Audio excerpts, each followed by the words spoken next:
Buenas tardes, yo soy Leana Astorga, periodista nicaragüense, criada, educada en Nicaragua, vine a Estados Unidos hace 11 años.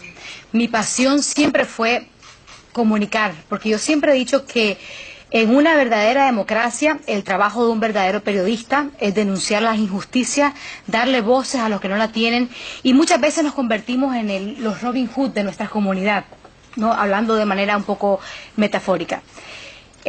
Nicaragua, la comunicación está secuestrada hace mucho tiempo.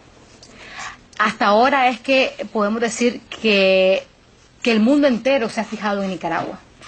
Y quiero comenzar con una de las preguntas que a mí me hacen miembros de otras comunidades con las que trabajo, porque me dicen, Leana, pero es que los nicaragüenses, ¿cómo volvieron a votar por Ortega si ya lo habían sacado en los 90?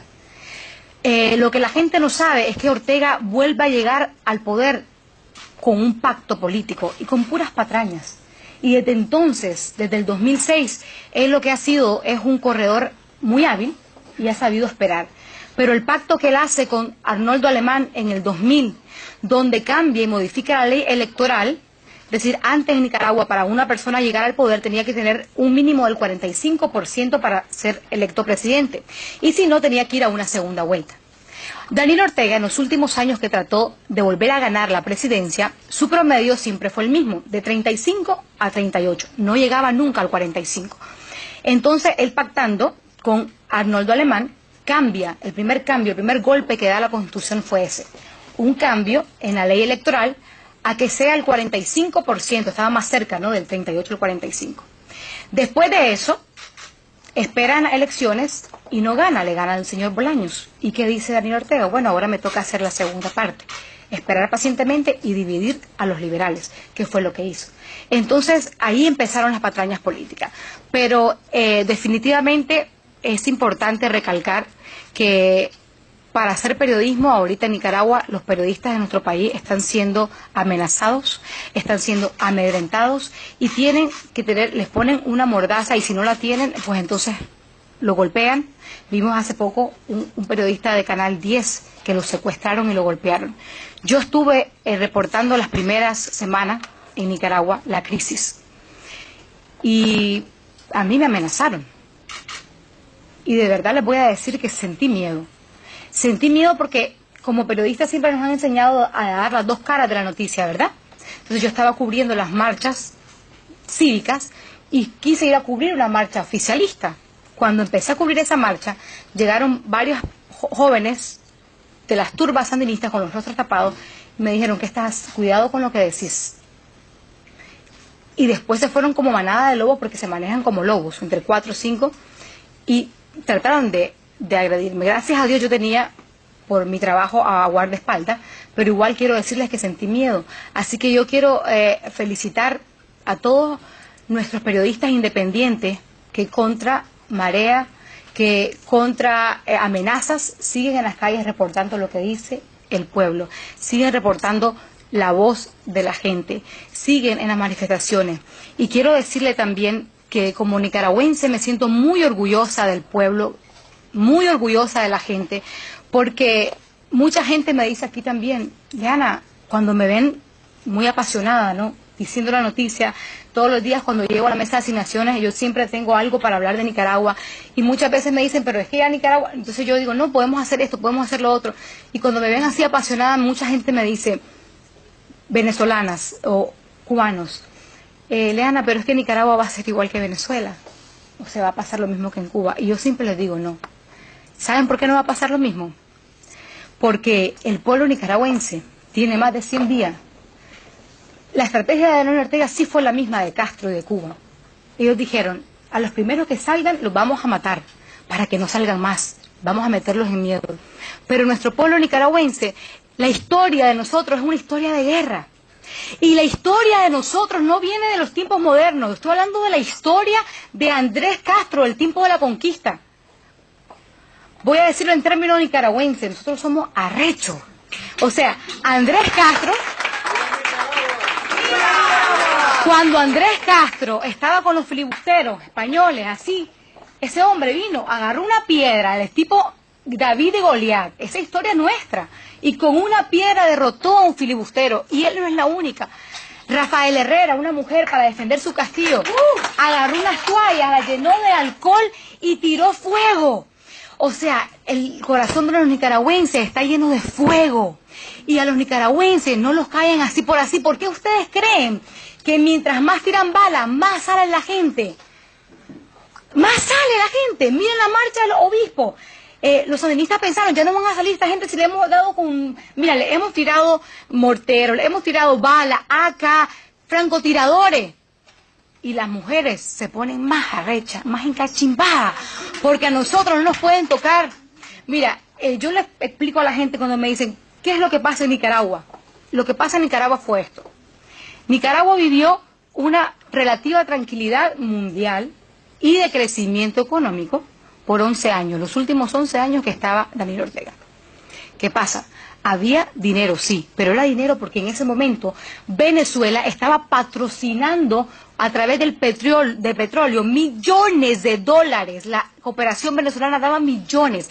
De esa cooperación, la familia Ortega Murillo acaparó gran parte, se han vuelto una de las familias más millonarias, pero hacía un par de cosas. Obviamente Nicaragua tiene un país lindísimo. O sea, los turistas comenzaron a llegar a las playas vírgenes y comenzó Nicaragua a verse, pero verdaderamente la democracia estaba viniéndose abajo día con día, porque Daniel iba trabajando a que las leyes fueran a su medida. Después, a la segunda vez que él se quiere reelegir presidente, la Constitución no se lo permitía, porque nuestra Constitución dice que solo puede reelegirse 2 veces y además solamente puede hacerlo si son en periodos separados. Él cambió eso nuevamente, aliado, por supuesto, ya empoderado todo con el control de los poderes, su amigo Rivas, que era su amigo del alma, dijo que no había manera de que eso fuera a ser un problema, que eso causaba más bien que siguieran los proyectos trabajándose. Pero nosotros escuchamos ahora del secretario de la ONU que la reelección no es un derecho humano. Y no solamente eso, que la reelección debilita la democracia porque puede generar una dictadura de facto. Y entonces Ortega empezó a crear su dictadura. Y en el último término, ya que salió elegido, no solamente consolidó su dictadura, sino que comenzó a ser una dinastía familiar. Es por eso que vemos a la señora Rosario Murillo como vicepresidenta. Y a sus hijos, a diferencia de lo que le dijo al entrevistador Oppenheimer, sus hijos no solo, primero sus hijos no se han graduado periodistas, vamos a ser honestos, porque no estudiaron periodismo. Se han adueñado de los canales, y los canales que son subvencionados por el gobierno. Pero además de eso, sus hijos son asesores de la presidencia. Sus 4 hijos, entre ellos Camila. Eso se llama nepotismo en cualquier lado. Eso es crear una dictadura. Entonces, ¿qué pasó? El 18 de abril pasó lo siguiente. Otra cosa que la gente, quiero que conozca nuestra cultura. A nosotros, los nicaragüenses, desde que estamos chiquiticos, nos enseñan a querer a nuestros viejitos. Para nosotros, nuestros abuelitos son lo más sagrado que tenemos. O sea, mamita, papito, es que son los seres que nos enseñan a quererlos y a respetarlos. Entonces, ¿qué pasa? Viene la reforma que viene y que se pasa a la Gaceta, una reforma que afecta a nuestros viejitos. Entonces, imagínense los pobres viejitos que ya les dan una miseria en el cheque. Salen unos cuantos viejitos a protestar porque su chequecito ya no lo van a tener completo. ¿Y qué pasa? Vestidos de camiseta de Juventud Sandinista, comienzan a golpear a nuestros viejitos con palos. Eso despertó la furia de nuestros jóvenes. De nuestros jóvenes que venían callando todo y que todo el mundo decía, zona político, se la pasan en el teléfono celular, se la pasan chateando. Entonces nadie se esperaba ese despertar de la juventud porque pensaban que no están en la política, están adormecidos. Esa fue nuestra reserva moral. Esa fue la gota que derramó el vaso y por eso ese 18 de abril nuestra juventud salió a defender a sus abuelos. Dos de los casos que me llamó la atención, uno fue una madre que yo entrevisté nicaragüense que tenía tiempo de no ir a su país, que se vino a trabajar por sus hijos. Su hijo estaba graduado de la universidad y su hijo se lo mataron. Y dice esa madre que la última vez que habló con él, ella volvió, no tenía papeles en Estados Unidos, y dice, tengo que ir a ver a mi hijo porque no tenía tiempo de no verlo, quiero por lo menos despedirle una tumba fría. Cuando esa madre habló conmigo, esa madre me dijo, Yo le dije que no se metiera en eso. Y me dijo, ¿cómo yo voy a dejar que mi pobre viejita me le quiten los pesitos que le tiene? Hay tanta historia que a mí me han marcado. Yo le digo a la gente, y a la gente que me conoce, se vale llorar. O sea, yo sí lloro. Yo soy llorona por naturaleza. Soy media poeta y loca también. Me encanta la declamación. Y lloro. Y siempre lloro con las historias humanas que hago. Lloré cuando fui a Cuba. Yo fui infiltrada a Cuba hace muchos años. Y lloré con las historias de Cuba. Entonces imagínense cómo yo no voy a llorar sin mis hermanos cubanos. Cómo yo no voy a llorar cuando yo regreso a mi país y veo a la gente tan humilde. Porque los nicaragüenses son trabajadores y son humildes. Yo miraba a esas madres que me miraban a mí y me gritaban desesperadas por ayuda. Y me decían, mi hijo lo tiene en el chipote, pero si mi hijo no ha hecho nada. Una pareja que yo entrevisté de Tipitapa, su hijo Ricardo se lo mataron. Y esa madre humilde me dice a mí, mi muchachito iba a ser el primero en graduarse de una carrera universitaria, quería ser guía turístico. O sea, estamos viendo que nuestra juventud iba a romper el círculo de la pobreza, como dice Samuel Huntington. Muchos de esos jóvenes que han asesinado eran los primeros en sus generaciones en tener un título universitario.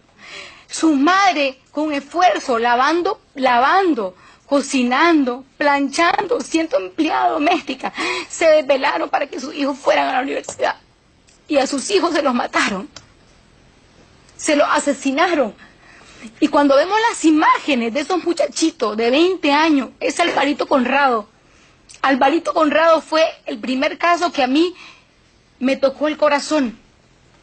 Yo le escribí en primera persona un artículo, porque cuando yo terminé de entrevistar a su abuelita y a su padre, la mirada de ese niño no se me salía del corazón. La abuelita estaba enojada con él porque la abuelita no quería que él fuera. Y su padre no sabía que había ido. Y ese niño agarró el dinero de su mesada, y estamos hablando de familias pobres, que pueden haber sido 10 pesitos, que no son ni $1. Agarró ese dinero de su mesada y se fue a comprar agua. Y lo que él estaba haciendo afuera de la catedral de Managua, el presidente dijo que en mi iglesia nunca habían matado a nadie. Pues aquí están los ejemplos de los que mataron. Alvarito Conrado fue el primero. Él estaba afuera de la catedral cuando un francotirador le dio una bala que le rozó la garganta. El video de ese niño gritando, me duele respirar. Ahí está el video en YouTube. Me duele respirar. Y yo creo que a los nicaragüenses hoy en día todo nos duele respirar. Y a todos los hermanos que aman la democracia de un país les debería de doler respirar. Porque no es justo que un niño que está pasando agua con su dinero muera porque estaba ayudando a protestas de los estudiantes. Pero ahí no termina el caso de Alvarito. Alvarito se pudo haber salvado porque la bala le rozó en la garganta y le dolía respirar. Y lo llevaron al hospital Cruz Azul. Y en ese hospital le negaron atención médica. ¿En qué país del mundo puede haber una crueldad tan animal y tan bestial de decirle a un doctor que no puede atender a un herido, que no puede atender a un niño de 15 años herido? Cuando llegó al Hospital Bautista, murió. Alvarito Conrado era un niño chiquitico y menudito, y murió desangrado. El padre le dijo que si le hubieran llevado tiempo, Alvarito se hubiera salvado. Pero después de eso, otro ejemplo de lo que decía el presidente, cómo miente cínicamente, que dice que nunca en una iglesia había muerto nadie. El 13 de julio, en la UNAM, vimos videos de una joven que estaba en las trincheras y la secuestraron y le arrancaron las uñas. Y esa muchacha tan valiente todavía siguió protestando, porque yo le voy a decir la verdad, yo creo que yo soy muy cobarde, pero a mí me toca un pelito y yo creo que me voy a empezar a meter a guardar. No sé, pues, no puedo decir eso, pero para que vean la valentía del pueblo nicaragüense. O sea, se lo estoy diciendo, somos encachimbados, somos como los caciques de Iranjén y somos burlescos también. Eso es parte de nuestra idiosincrasia, porque en medio de toda la crisis hemos visto las burlas. Esa niña hizo un video cuando estaban atacándolos con AK-47 Se escucha el video, las ráfagas de balas. Eso es una masacre, no una guerra, porque guerra es cuando hay dos bandos armados. Estos niños tenían tiradoras, piedra y mortero. Y esta niña se despide y le dice, mamá, mamá, perdóname, me salió a defender a mi patria. Esa muchacha salió viva. Después la volvieron a secuestrar. Pero el ejemplo de ahí es que ahí se salvaron, gracias a Dios que estaba un reportero del Washington Post. Esa fue la única razón por la que esa gente se salvó. La única razón es que estaba un reportero de Washington Post. Y el reportero empezó a escribirle a Estados Unidos y ahí fue que intervienen para sacar a los heridos. Ahí estaba un doctor que también entrevisté, el doctor Duarte. Uno de los pocos especialistas del corazón infantil pediatra. Uno de los pocos que tiene en nuestro país. Trabaja para el Vivian Pela y tenía su consultorio. Y se fue a ayudar a los muchachos. Y él dice que cuando estaba ahí, el periodista le decía, ¿qué va a pasar con nosotros? Estaban todos en el suelo y a la divina misericordia, la iglesia, no paraban, fueron 18 horas constante de balacera. Tac, tac, tac, tac, tac, tac. Imagínense, la gente en el suelo. Dice que el periodista le decía, ¿qué va a pasar con nosotros? En inglés. Y el doctor le decía, bueno, si entran los paramilitares, aquí nos vamos. El otro ejemplo que les iba a dar, y con eso ya culmino, Gerard Vázquez. Gerard tenía 20 años, de Masaya. Masaya es el pueblo de nosotros más heroico, Monimbó. ¡Que viva Monimbó! ¡Viva! ¡Qué bárbaro! Ese pueblo sí que son, ¡ala! No sé cómo ni describirlo, qué heroico que.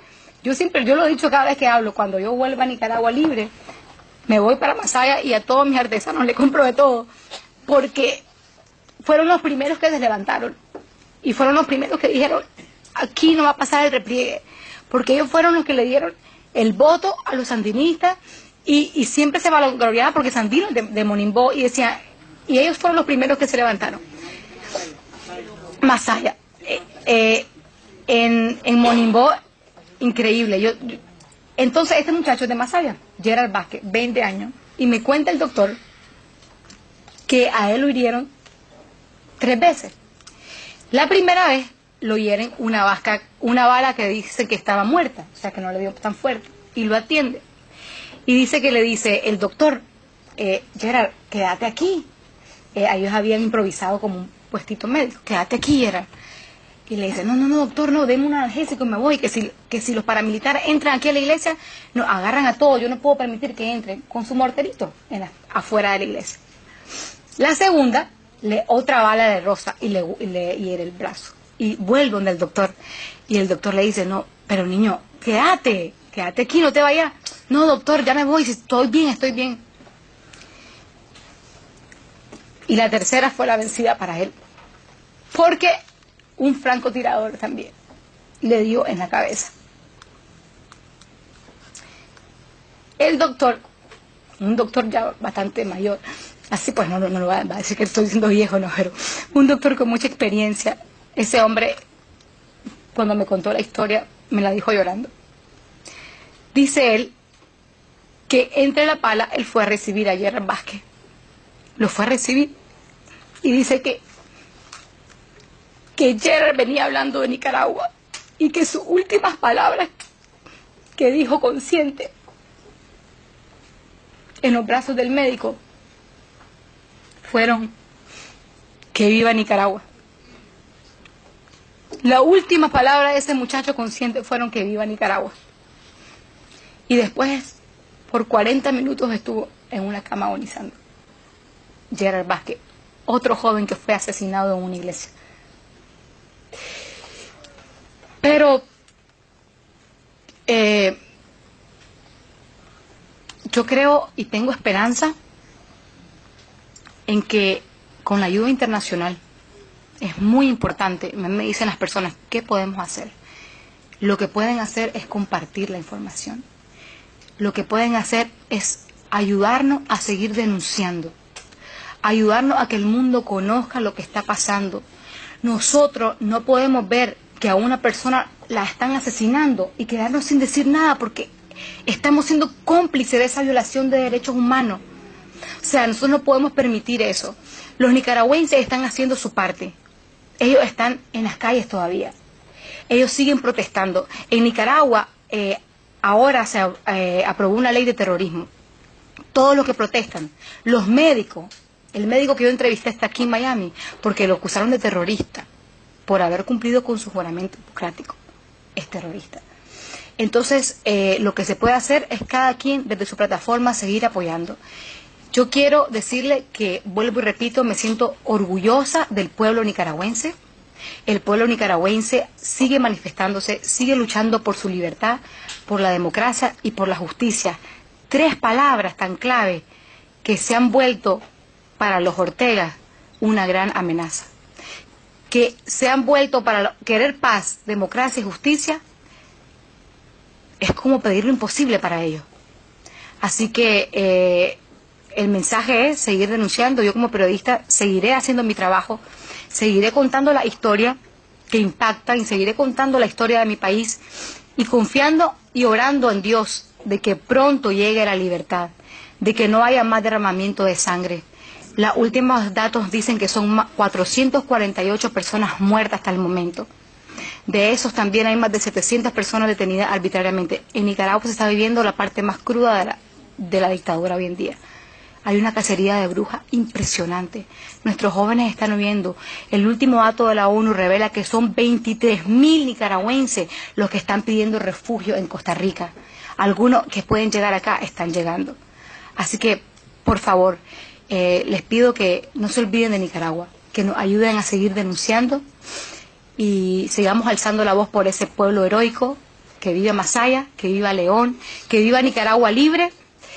Y un aplauso para todos los nicaragüenses que están allá ahora, que muchos sienten que están viviendo un estado de terror, paramilitares por todas las calles, no se puede salir de noche, hay un estado de queda silencioso, pero ahí siguen de pie y siguen usando su bandera azul y blanca para protestar. Esa bandera que es nuestra arma. Que viva Nicaragua. Gracias.